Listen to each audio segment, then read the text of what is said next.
ಎಲ್ಲಾ life style diseases reversible, ಇದು ಸಾಧ್ಯತೆ ಇದೆ. ಇದ್ರ ಬಗ್ಗೆ ಈಗ ನಮಗೆ ಗೊತ್ತಿರೋ ಕೆಲವು ತಜ್ಞರೆಲ್ಲ ಅದರದ್ದೇ ಒಂದು ಕಾರ್ಯಾಗಾರಗಳು ಮಾಡಿ ಆತರ ಪೇಷಂಟ್ಗಳಿಗೆ ಇದರಿಂದ ಬಿಡುಗಡೆ ಮಾಡೋ ತರ ಎಷ್ಟೋ ಪರಿಣಾಮಕಾರಿಯಾಗಿ ಕೆಲಸ ಮಾಡಿದ್ದಾರೆ. ಇದು ಸಾಧ್ಯತೆ ಇದೆ. ಈ ತರ ಬೇರೆ ಬೇರೆ ಕಡೆ ಕೆಲಸ ನಡೀತಿದ್ದಾವೆ ಇದ್ರ ಮೇಲೆ. ಆಮೇಲೆ ಆರೋಗ್ಯದಾಯ್ತು. ಇನ್ನು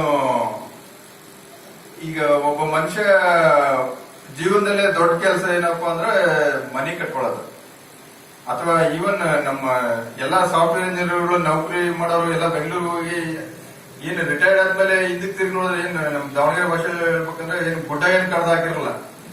ಒಂದ್ 4 ವೀಲರ್ ಓನರ್, ರಿಟೈರ್ಡ್ ಆದ್ಮೇಲೆ ಒಂದು ಮನಿ ಓನರ್, ರಿಟೈರ್ಡ್ ಆದ್ಮೇಲೆ ಮನಿ ಓನರ್. ಯಾಕಂದ್ರೆ ಮೊದಲೆಲ್ಲ EMI ಕಟ್ಬೇಕು, ಅದು ಬ್ಯಾಂಕಿನ ಹೆಸರು ಮೇಲೆ ಇರುತ್ತೆ. ರಿಟೈರ್ಡ್ ಆಗಷ್ಟೊತ್ತಿಗೆಲ್ಲ 30 ವರ್ಷದ EMI ಎಲ್ಲ ತೀರೋದ್ಮೇಲೆ ಅವನು ಓನರ್ ಆಗ್ತಾನೆ. ಇಷ್ಟು ಮಾಡಿರ್ತಾರೆ ಅಷ್ಟೇ ಹಿಂದಕ್ಕೆ ತಿರುಗಿ ನೋಡಿದ್ರೆ. ಆದ್ರೆ ಈ ನಡುವೆ ಈ ಇಡೀ ಜೀವನದಲ್ಲಿ ಅವ್ರದ್ದು ಕ್ವಾಲಿಟಿ ಆಫ್ ಲೈಫ್ ಯಾವ ತರ ಲೀಡ್ ಆಗ್ತಿದೆ, ಯಾರಾದ್ರೂ ಸ್ವಲ್ಪ ನಾವು ಈಗ ನಮ್ಗೆಲ್ಲರೂ ನಮ್ ನೆಂಟರು ನಮ್ಮ ಸ್ನೇಹಿತರಲ್ಲಿ ಸಾಫ್ಟ್ವೇರ್ ಇಂಜಿನಿಯರ್ಗಳು ಎಲ್ಲ ನಾವು ಬೇಕಾದಷ್ಟು ಜನ ಇದಾರೆ. ಅವರು ಕ್ಲೀನ್ ಆಗಿ ಪ್ಯಾಂಟ್ ಶರ್ಟ್ ಹಾಕೊಂಡ್ಬಂದು ಅವರು ಸಂಬಳ ಪೇ ಪ್ಯಾಕೇಜ್ ತಿಂಗಳ ಎಷ್ಟು ಬರುತ್ತೆ ಅನ್ನೋದು, ಏನು ವೀಕೆಂಡ್ಸ್ ಅಂತ ಅನ್ನೋದು, ಇವೆಲ್ಲ ಬಹಳ ಅಟ್ರಾಕ್ಟಿವ್ ಆಗಿ ಬಹಳ ಚೆನ್ನಾಗಿದಾರಪ್ಪ, ಒಳ್ಳೆ ಜೀವನ ಮಾಡ್ತಿದಾರೆ ಅಂತ ನಮ್ಗೆಲ್ಲ ಅನಿಸ್ತಿದೆ. ಹೊರಗಡೆ ತೋರಿಕೆ, ಇವೆಲ್ಲ ತೋರಿಕೆ ಜೀವನ. ನೀವು ಆಳವಾಗಿ ಮಾತಾಡ್ಸ್ ನೋಡ್ರಿ. ಯಾಕಂದ್ರೆ ನಾನು MBA ಓದಿದ್ದೀನಿ. ನನ್ನ ಕ್ಲಾಸ್ಮೇಟ್ಸ್ ಎಲ್ಲ ಬಹಳ ಮಠ ಎಲ್ಲರೂ ಸಿಟಿಯಲ್ಲೇ ಇರ್ತಾರೆ. ಎಲ್ಲರೂ ಹೇಳ್ತಾರೆ ಅನಿವಾರ್ಯವಾಗಿ ನಾವು ಇಲ್ಲಿ ಮಾಡ್ತಿದೇವಪ್ಪ ಅಂತಂದು ಹೇಳ್ತಾರೆ. ನಾನ್ ಖುಷಿಯಾಗಿ, ನಾನ್ ಸಂತೋಷವಾಗಿ, ನಾನು ಆಯ್ಕೆ ಮಾಡ್ಕೊಂಡು ಭಾರಿ ಚೆನ್ನಾಗಿದ್ದೀನಪ್ಪ ಅಂತಂದು ಒಬ್ಬರು ನೋಡೋಣ, ಕೇಳಿ ನೋಡ್ರಿ, ನೀವು ಮಾತಾಡ್ಸ್ ನೋಡ್ರಿ. ಬರೀ ಸಂಬಳ ಅಷ್ಟೇ ಚೆನ್ನಾಗಿ ಕಾಣ್ತಾ ಇರುತ್ತೆ ಅಷ್ಟೇ. ಇನ್ನು ಉಳಿದಿರೋ ಜೀವನ ಎಲ್ಲ ಯಾವುದೇ ರೀತಿಯೂ ಚೆನ್ನಾಗಿಲ್ಲ. ಈಗ ಮನೆ ಕಟ್ಟೆ ವಿಚಾರ ಏನಂದ್ರೆ, ಈಗ ಇದೇನು ಹೊಸದೇನಲ್ಲ. ಹಿಂದಿನ ಕಾಲದಾಗ ಎಲ್ಲರೂ ಅದನ್ನೇ ಮಾಡ್ತಿದ್ರು, ಅದನ್ನೇ ಕಟ್ತಿದ್ರು. ಗಾಂಧೀಜಿಯವರು ಹೇಳಿದ್ದು ಅದೇ. ಹತ್ರದಲ್ಲಿರೋ ರಾ ಮೆಟೀರಿಯಲ್ಸ್ ಅಥವಾ ಮೆಟೀರಿಯಲ್ಸ್ ಏನ್ ಸಿಗುತ್ತಲ್ಲ, ಕಲ್ಲು ಅಥವಾ ಮಣ್ಣಾಗಿರ್ಬೋದು, ಅಥವಾ ಇನ್ನೂ ಯಾವ್ದಾದ್ರೆ ಒಂದೊಂದು ಪ್ರಾಂತದಲ್ಲಿ ಬೇರೆ ಬೇರೆ ಮೆಟೀರಿಯಲ್ಸ್ ಸಿಗ್ತವೆ. ಅದ್ರಲ್ಲಿ ನಾವು ಮನೆ ಬಹಳ ಸುಲಭವಾಗಿ ಕಡಿಮೆ ರೇಟ್ ನಲ್ಲಿ ಪರಿಸರ, ಈಗ ಕಡಿಮೆ ರೇಟ್ ಅಂತ ಹೇಳ್ತೀವಿ ನೋಡಿ. ನಾವು ಯಾವುದೇ ಮಾಡಿದ್ರು ಖರ್ಚುಗಳು ನಾವು ಪ್ರಮಾಣವಾಗಿ ತಗೊಂತೀವಿ. ಬರೀ ಆರ್ಥಿಕ ಖರ್ಚು ಒಂದೇ ನೋಡ್ಕೊಂತೀವಿ ನಾವು. ಆರ್ಥಿಕ ಖರ್ಚು ನಮಗೆ ಈಗ ಒಂದು ತರಕಾರಿ ಮರವನ್ನ ಹತ್ರ ರೋಡ್ ಸೈಡ್ ರೈತನ ಹತ್ರ ಆಗಲಿ ಯಾರ ಹತ್ರ ಚೌಕಾಸಿ ಮಾಡಕ್ ಹೋಗ್ತೀವಿ, ರೇಟ್ ಕಡಿಮೆ ಮಾಡ್ಲಿಕ್ಕೆ ನೋಡ್ತೀವಿ. ಬರೀ ಏನೇ ಮಾಡ್ಬೇಕಂದ್ರೂ ನಾವು ಅದನ್ನ ಆರ್ಥಿಕ ಖರ್ಚು ಒಂದೇ ನೋಡ್ತೀವಿ. ಆದ್ರೆ ಅದಕ್ಕಂತೂ ಅದು ಸೆಕೆಂಡ್ ಪ್ರಯಾರಿಟಿ ಆಗಿರ್ಬೇಕು, ಅದು ಇರ್ಬೇಕು. ಆದ್ರೆ ಸೆಕೆಂಡ್ ಪ್ರಯಾರಿಟಿ, ಅದಕ್ಕಂತೂ ಮೊದಲು ಫಸ್ಟ್ ಪ್ರಯಾರಿಟಿ ಏನು, ಎನ್ವೈರನ್ಮೆಂಟಲ್ ಕಾಸ್ಟ್. ಈ ಪರಿಸರಕ್ಕೆ ಆಗ್ತಿರೋ ಖರ್ಚು ಏನಾಗ್ತಿದೆ, ನಾವು ಮಾಡೋ ಚಟುವಟಿಕೆಯಿಂದ ಪರಿಸರದ ಮೇಲೆ ಯಾವ ಖರ್ಚಾಗ್ತಿದೆ ಅನ್ನೋದು ನಾವು ಬಹಳ ಪ್ರಮುಖವಾಗಿ ನೋಡ್ಬೇಕಾಗಿರೋದು. ಈಗ ಇವೆರಡನ್ನೇ ನಾನು ಮಾನದಂಡವಾಗಿ ಇಟ್ಕೊಂಡು, ನಾನು ಏನೇ ಸಣ್ಣದಾಗ್ಲಿ ದೊಡ್ಡದಾಗ್ಲಿ ನಮ್ಮ ಜೀವನದಲ್ಲಿ ನಾವು ನಿರ್ಣಯ ತಗೋಬೇಕಾದ್ರೆ ಇವೆರಡೇ ಮಾನದಂಡ, ಇವೆರಡಕ್ಕೂ ಪ್ರಾಮುಖ್ಯತೆ ಕೊಡ್ತೀವಿ. ಆತರ ನೋಡಿದ್ರೆ ಈಗ ನಾವು ಮನೆ ಕಟ್ಕೊಂಡಿದೀವಿ ಬಹಳ ಕಡಿಮೆ ಖರ್ಚಿನಲ್ಲಿ. ಈಗ ಸಿಮೆಂಟ್ ಕಾಂಕ್ರೀಟ್ ಬಿಲ್ಡಿಂಗ್ ಹೋಲಿಕೆ ಮಾಡಿದ್ರೆ ಬಹಳ ಕಡಿಮೆ ಖರ್ಚಿನಲ್ಲಿ ನನಗೆ ಮನೆಯಾಗಿದೆ. ಆಮೇಲೆ ನಾನು ಯಾವುದೇ ವಿಚಾರ ಆಗಲಿ, ಈ ಹೊಸ ವಿಚಾರ, ಇದೇನು ಮಾಡರ್ನಿಟಿ, ಟೆಕ್ನಾಲಜಿ ಡೆವಲಪ್ಮೆಂಟ್ ಅಂತ ನಾವು ಮುಂದಕ್ಕೆ ಕೊಟ್ಟಿವಲ್ಲ, ಆ ಜನದ ನಡುವೆ ನಾವು ನಿಂತ್ರೆ ಸುಮ್ನೆ ನಾವು ಆ ಫ್ಲೋ ಜೊತೆ ಓಡಬಹುದು. ನಾನೇನು ಬಹಳ ಕಷ್ಟಪಟ್ಟು ಏನು ತಿಳ್ಕೊಳ್ಳೋಂಥದ್ದೇನಿಲ್ಲ. ಬಂದ್ ಎಲ್ಲ ಮೈ ಮೇಲೆ ಹಂಗೆ ನೀವು ಬೇಡ ಅಂದ್ರೆ ಇನ್ಫಾರ್ಮೇಶನ್ ಬಂದ್ ಬೀಳುತ್ತೆ. ಆದ್ರೆ ಅದಕ್ಕೆ ವಿರುದ್ಧವಾಗಿ ನಾನು ಹಿಂದಕ್ಕೆ ತಿರುಗಿ ವಾಪಸ್ ಪ್ರಕೃತಿ ಕಡೆಗೆ ಹೋಗ್ಬೇಕಂದ್ರೆ ಪ್ರತಿಯೊಂದು ವಿಚಾರನು ಎಲ್ಲ ಇವೇನು ಹೊಸವೇನಲ್ಲ, ಎಲ್ಲ ಹಳೆವೇ, ಮುಂಚೆ ಇದ್ದಿದ್ವೆ. ಆದ್ರೆ ಎಲ್ಲ ಮರ್ತೋಗ್ಬಿಟ್ಟಿದೀವಿ. ಈಗ ಅದನ್ನು ರಿವೈವ್ ಮಾಡ್ಬೇಕಾಗೈತಿ. ಆ ರಿವೈವ್ ಮಾಡೋದ್ರಲ್ಲಿ ಬಹಳ ಚಾಲೆಂಜ್ ಇದೆ. ಸಣ್ಣದಾಗ್ಲಿ ದೊಡ್ಡದಾಗ್ಲಿ ಪ್ರತಿಯೊಂದು ವಿಚಾರದಲ್ಲೂ ನಾನು ಬಹಳ ನನಗೆ ಬೇಕು ಅಂತ ಹಿಂದೆ ಬಿದ್ದರೆ ನನಗೆ ಸಿಗುತ್ತೆ. ನಾನು ಎಲ್ಲದನ್ನು ಅಧ್ಯಯನ ಮಾಡಿ ತಿಳ್ಕೊಂಡು ಅದು ಕರೆಕ್ಟ್ ಅಂತ ತಿಳ್ಕೊಂಡ್ಮೇಲೆ ನಾನು ಇಂಪ್ಲಿಮೆಂಟ್ ಮಾಡ್ತೀನಿ. ಬರೀ ಈಗ ಗಾಂಧೀಜಿ ಹೇಳಿದ್ರು ಇಲ್ಲಿ ಇದರಲ್ಲ, ಎಲ್ಲ ಮಹಾನುಭಾವರು ಹೇಳಿದಾರ ಅಂತಂದು ಬರೀ ಹೇಳ್ಕೊಂತ ಭಾಷಣ ಬೇಯಕ್ ಮಾಡ್ತಿಲ್ಲ ನಾನು. ಅದು ಚೆನ್ನಾಗಿ ಅನ್ಸಿದ್ರೆ ಅದ್ರ ಬಗ್ಗೆ ಸ್ವಲ್ಪ ಆಳವಾಗಿ ತಿಳ್ಕೊಂತೀನಿ, ಅದನ್ನ ನಾನು ಇಂಪ್ಲಿಮೆಂಟ್ ಮಾಡ್ತೇನೆ. ಚೆನ್ನಾಗಿರೋದು ಮೊದಲು ನನ್ನ ಜೀವನದಲ್ಲಿ ನಾನು ಅಳವಡಿಸ್ಬೇಕು, ಆಮೇಲೆ 4 ಜನಕ್ಕೆ ಹೇಳ್ಬೇಕು.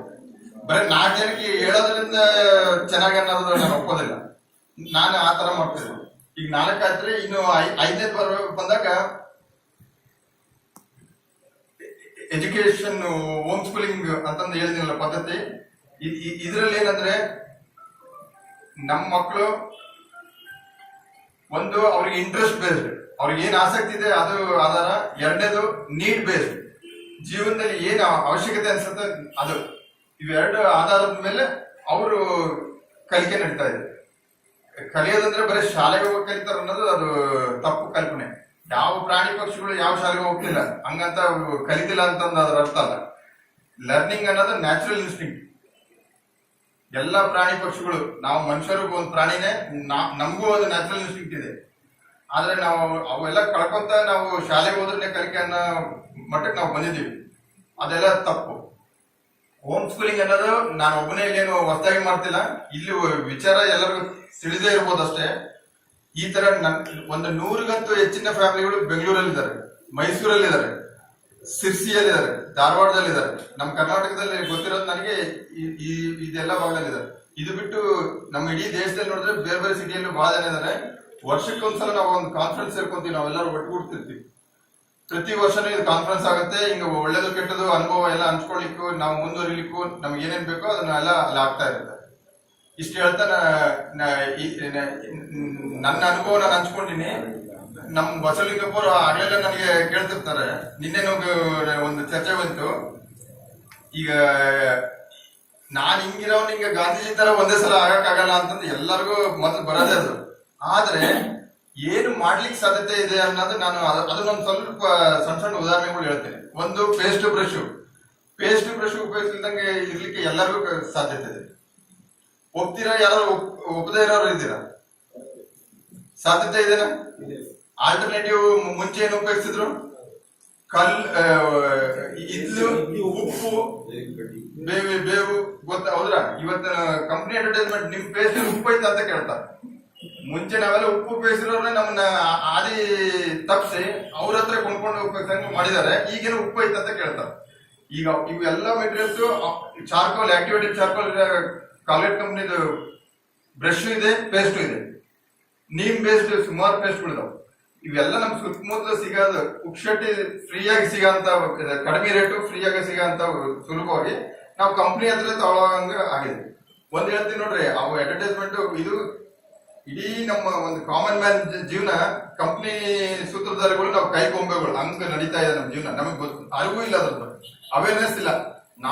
ನನಗೆ ಬೇಕಾಗಿರೋ ನಾನೇ ನಿರ್ಣಯ ತಗೊಂತಿದ್ದೀನಿ, ನಾನು ಜೀವನ ಮಾಡ್ತಿದ್ದೆ ಅಂತ ನಾನು ತಿಳ್ಕೊಂಡಿದ್ದೀನಿ. ಇಲ್ಲ, ಎಲ್ಲ ಸೂತ್ರಧಾರಿ ಕಂಪ್ನಿಗಳು. ಅದಕ್ಕೆ ಉದಾಹರಣೆ ಇದೆ ಈ ಕಾಲ್ಗೇಟ್ ಕಂಪ್ನಿ. ಇದು ಈ ಪೇಸ್ಟ್ ಬ್ರಷ್ ಇದೆ ಅಲ್ರಿ, ಈಗ ಅಡ್ವರ್ಟೈಸ್ಮೆಂಟ್ ಏನು ತೋರಿಸುತ್ತೆ, ನಮ್ಮ ಅಲ್ಲಿನ ಒರಿಜಿನಲ್ ಕಲರ್ ಏನು ಯಾರಿಗಾದ್ರೂ ಗೊತ್ತರ? ಯಾವ ಕಲರ್ ಇರುತ್ತೆ?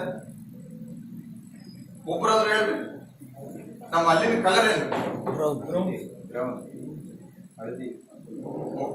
ಅಲ್ರಿ, ನೀವು ಒಂದ್ ಸ್ವಲ್ಪ ತಿಳ್ಕೊಂಡ್ಬಿಡ್ರಿ. ಆಗ್ಲೇ ಹೇಳ್ತಿದ್ರಿ ಎಲ್ಲರೂ ವೈಟ್ ಕಲರ್, ಅಲ್ಲಿನ ಕಲರ್ ವೈಟ್. ಆ ವೈಟ್ ನಲ್ಲೂ ಯಾವ ಕಲರ್ ಅಂದ್ರೆ, ಈಗ ಆಲಪ್ಪ ಸರ್ ಶರ್ಟ್ ಇದೆಲ್ಲ ಐವರಿ ಕಲರ್, ಆ ಕಲರ್ ನಮ್ಮ ಅಲ್ಲಿನ ಕಲರ್ ಇರೋದು. ಆದ್ರೆ ನಾವೆಲ್ಲ ಏನ್ ತಿಳ್ಕೊಂಡಿವಿ, ಈ ಟೋಪಿ ಕಲರ್ ಐತಲ್ರಿ. Colgate company advertisement tin advertisement ತೋರಿಸಿದ್ರೆ ಹಂಗೆ ಶೈನಿಂಗ್ ಫುಲ್ ಆ ತರ ಬಿಳಿಬಿರ್ಬೇಕು ಅಂತಂದ್ರೆ ನಮಗೆ ಪ್ರೊಜೆಕ್ಟ್ ಮಾಡ್ತಾರೆ.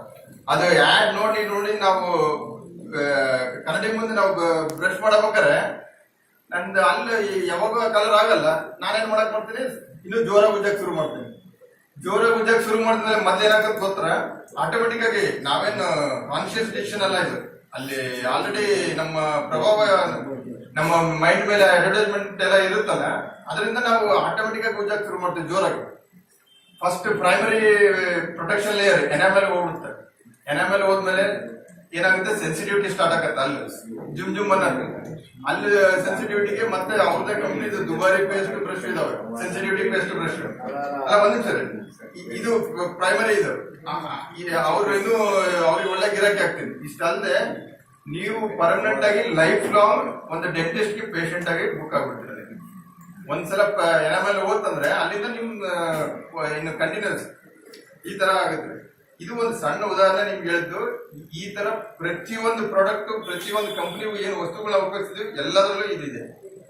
ಇಷ್ಟು ಹೇಳ್ತಾ ಒಂದು ಸಣ್ಣ ಬದಲಾವಣೆ ಈ ತರ ನಿಮ್ ಎಲ್ಲರೂ ಮಾಡ್ಲಿಕ್ಕೆ ಸಾಧ್ಯತೆ ಇದೆ. ಸಣ್ಣ ಸಣ್ಣ ಸುಮಾರು ಮಾಡ್ಬೋದು, ನೀವು ಮಾಡ್ಕೊಂಡು ಅಂತಂದು ಹೇಳ್ತಾ ಮುಗಿಸ್ತೀವಿ.